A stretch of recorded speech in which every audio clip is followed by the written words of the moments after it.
For Rachel, happy birthday, I love you. Midnight in the Garden of Good and Evil by John Berendt. Chapter 1. An evening in Mercer House. He was tall, about 50, with darkly handsome, almost sinister features, a trimmed moustache, hair turning silver at the temples, and eyes so black they were like the tinted windows of a sleek limousine. He could see out, but you couldn't see in.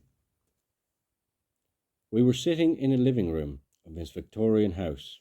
It was a mansion, really, with 15-foot ceilings and large, well-proportioned rooms. A graceful spiral stairway rose from the centre hall towards a domed skylight. There was a ballroom on the second floor. It was Mercer House, one of the last of Savannah's great houses still in private hands. Together with its walled garden and carriage house out back, it occupied an entire city block. If Mercer House was not quite the biggest private house in Savannah, it was certainly the most grandly furnished. Architectural Digest had devoted 6 pages to it. A book on the interior of the world's great houses featured it alongside Sagamore Hill, Biltmore and Chartwell. Mercer House was the envy of house-proud Savannah. Jim Williams lived in it alone. Williams was smoking a King Edward cigarillo. "What I enjoy most," he said, "is living like an aristocrat, without the burden of having to be one.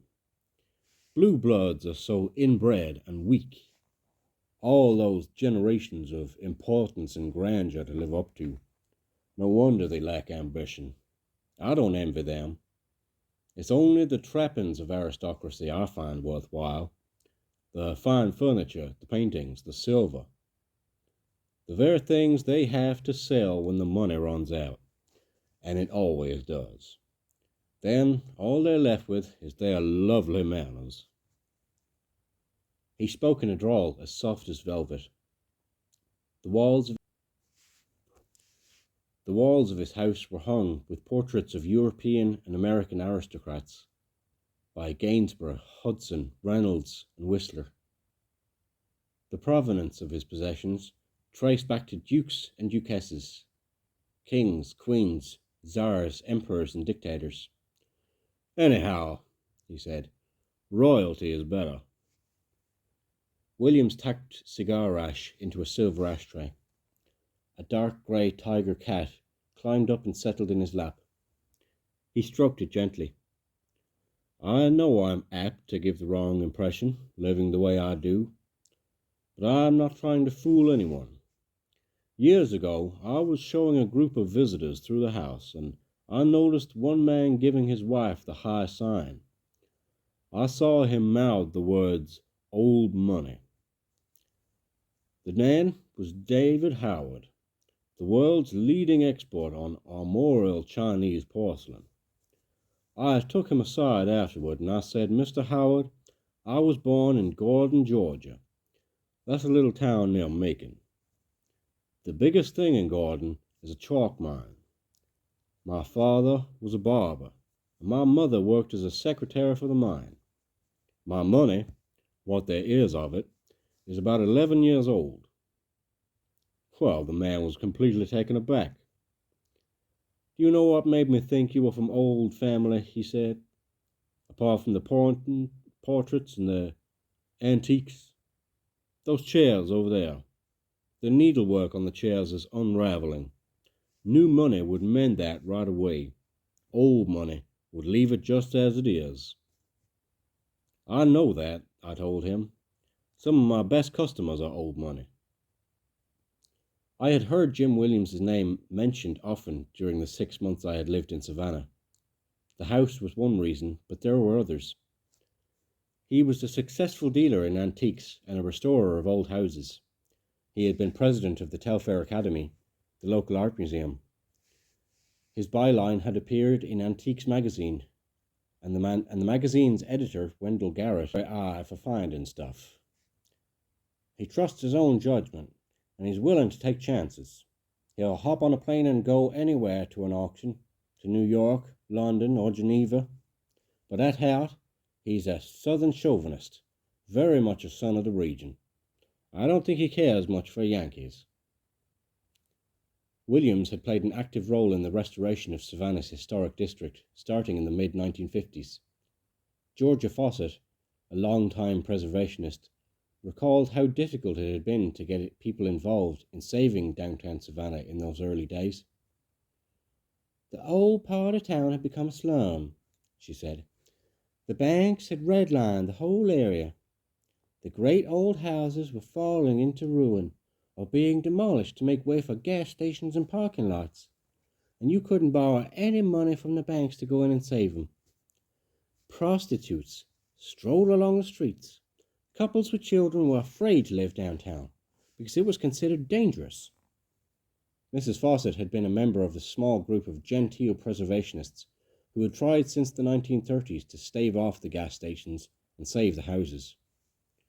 One thing we did do, she said, we got the bachelors interested. Jim Williams was one of those bachelors. He had bought a row of one-story brick tenements on East Congress Street, restored the whole row and sold it. Soon he was buying, restoring and selling dozens of houses all over downtown Savannah. Stories in the newspapers drew attention to his restorations, and his antiques business grew. He started going to Europe once a year on buying trips. He was discovered by society hostesses. The improvement in Williams's fortune paralleled the renaissance of Savannah's historic district.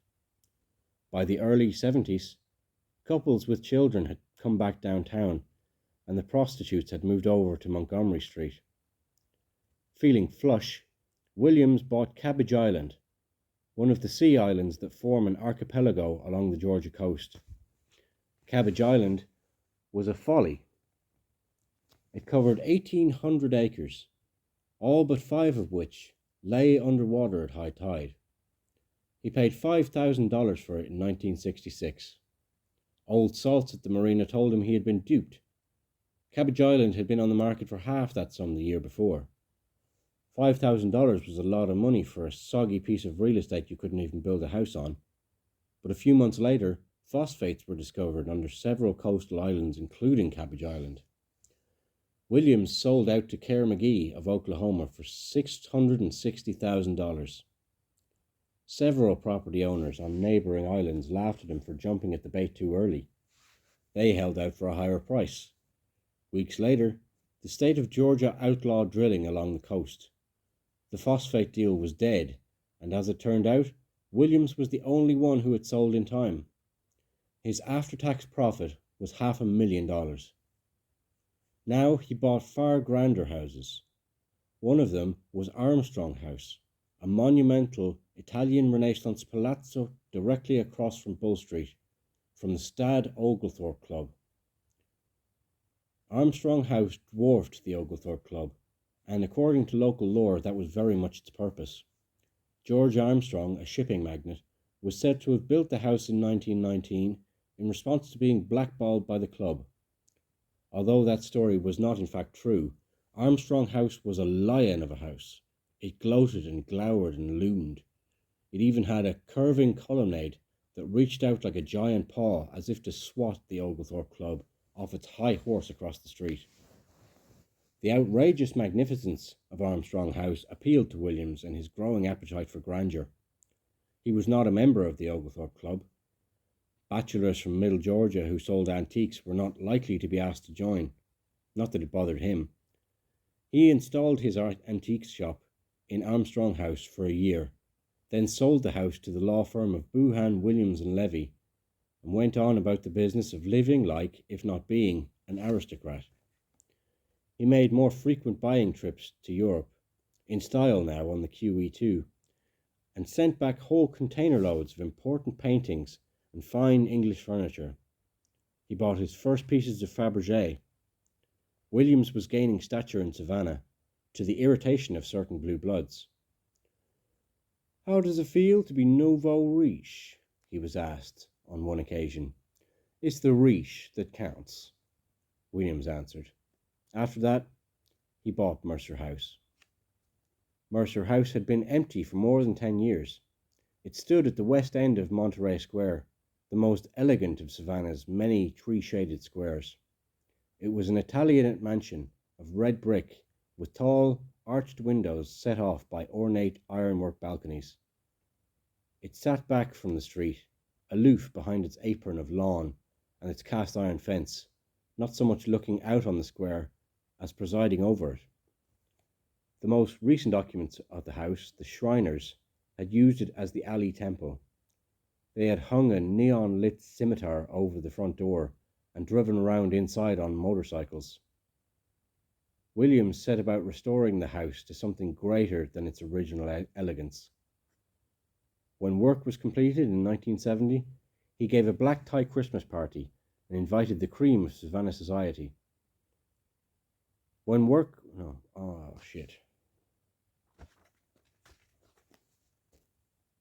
On the night of his party, every window of Mercer House was ablaze with candlelight. Every room had sparkling chandeliers. Clusters of onlookers stood outside watching the smart arrivals and staring in amazement at the beautiful house that had been dark for so long. A pianist played cocktail music on the grand piano downstairs. An organist played classical pieces in the ballroom above. Butlers in white jackets circulated with silver trays. Ladies with long gowns moved up and down the spiral staircase in rivers of satin and silk chiffon. Old Savannah was dazzled. The party soon became a permanent fixture on Savannah's social calendar. Williams always scheduled it to occur at the climax of the winter season, the night before the cotillions' debutante ball.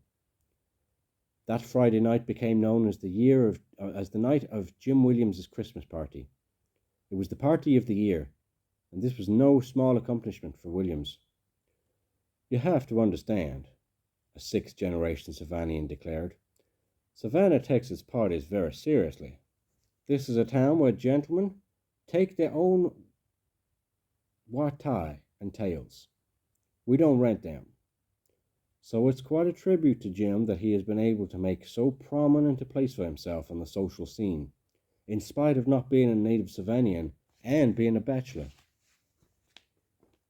The food at Williams's parties was always provided by Savannah's most sought-after cateress, Lucille Wright.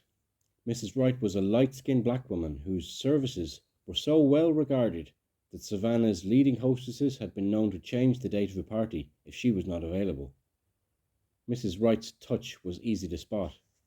Guests would nibble on a cheese straw, or eat a marinated shrimp, or take a bite of a tomato finger sandwich and smile knowingly. "Lucille," they would say, and nothing more needed to be said. Lucille Wright's tomato sandwiches were never soggy. She patted the tomato slices with paper towels first. That was just many of her secrets. It was just one of her many secrets. That was just one of her many secrets. Her clients held her in high esteem. "She's a real lady," they often said, and you could tell from the way they said it they considered that high praise for a black woman. Mrs. Wright admired her patrons in return, although she did confide that Savannah's hostesses, even the rich ones, tended to come to her and say, "Now, Lucille, I want a nice party, but I don't want to spend too much money." Jim Williams was not like that. "He likes things done in the grand style," Mrs. Wright said, "and he's very liberal with his money. Very, very. He always tells me, 'Lucille, I'm having over 200 people, and I want low country food, and I want plenty of it. I don't want to run out. Get what you need. I don't care what it costs.'" Jim Williams's Christmas party was, in the words of the Georgia Gazette, the party that Savannah socialites lived for, or lived without, for Williams enjoyed changing his guest list from year to year. He wrote names on file cards and arranged them in two stacks, an in stack and an out stack. He shunted the cards from one stack to the other and made no secret of it. If a person had displeased him in any way during the year, that person would do penance come Christmas. "My out stack," he once told the Gazette, "is an inch thick." An early evening mist had turned the view of Monterey Square into a soft focus set stage, with pink azaleas blowing beneath a tattered valance of live oaks and Spanish moss. The pale marble pedestal of the Pulaski monument glowed hazily in the black background. A copy of the book At Home in Savannah, Great Interiors lay on Williams's coffee table. I had seen the same book on several other coffee tables in Savannah, but here the effect was surreal. The cover photograph was of this very room.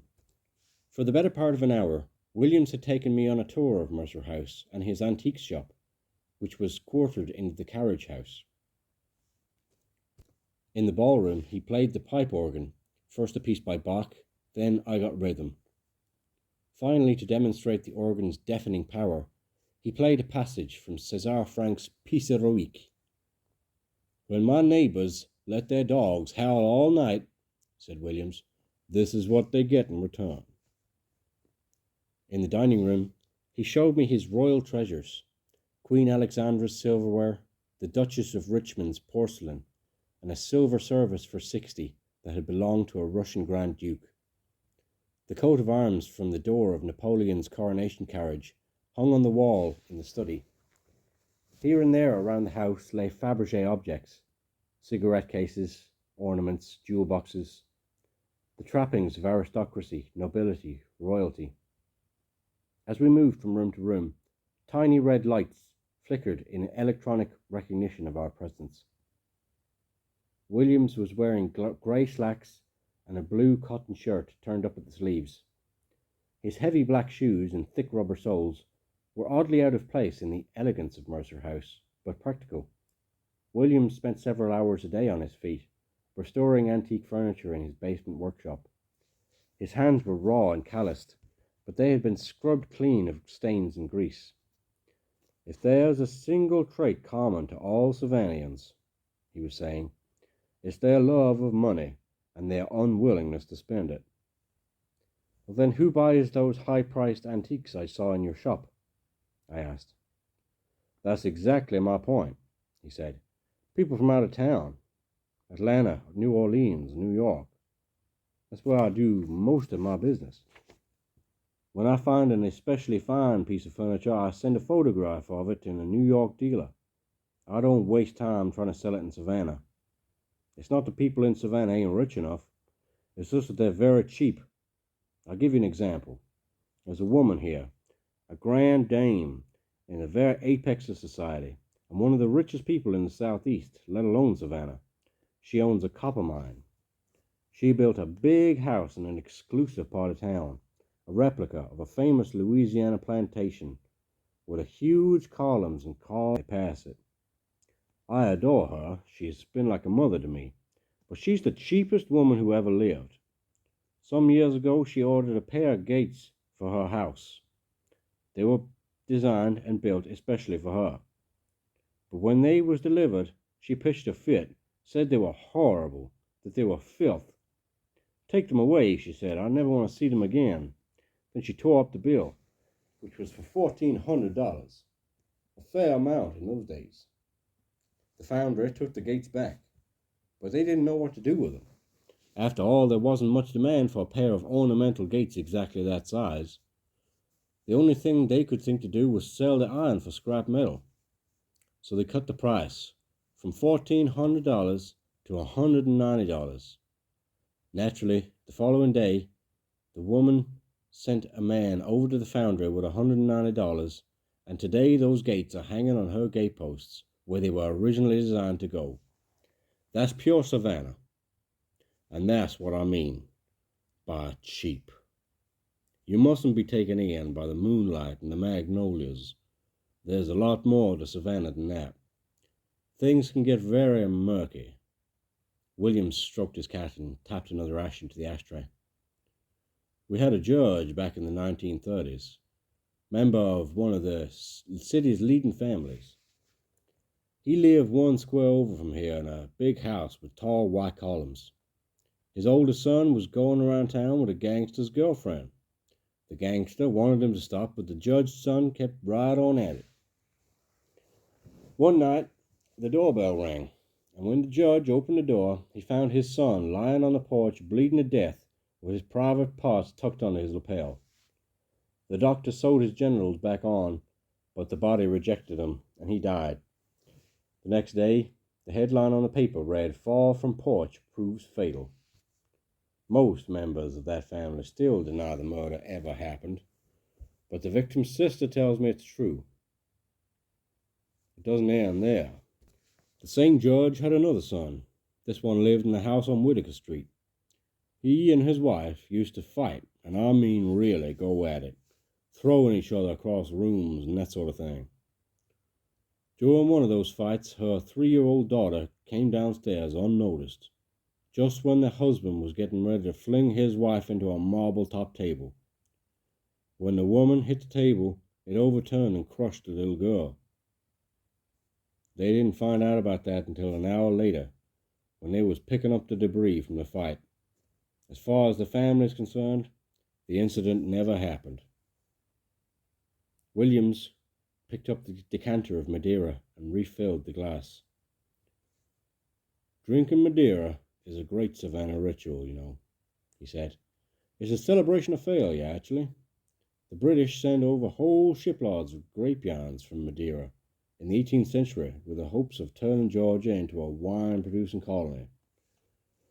Savannah is on the same latitude as Madeira.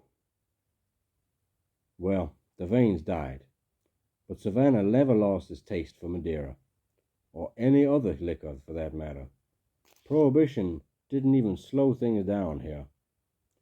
Everybody had a way of obtaining that liquor, even the little old ladies, especially the little old ladies. A bunch of them bought a Cuban rum runner and ran it back and forth between here and Cuba.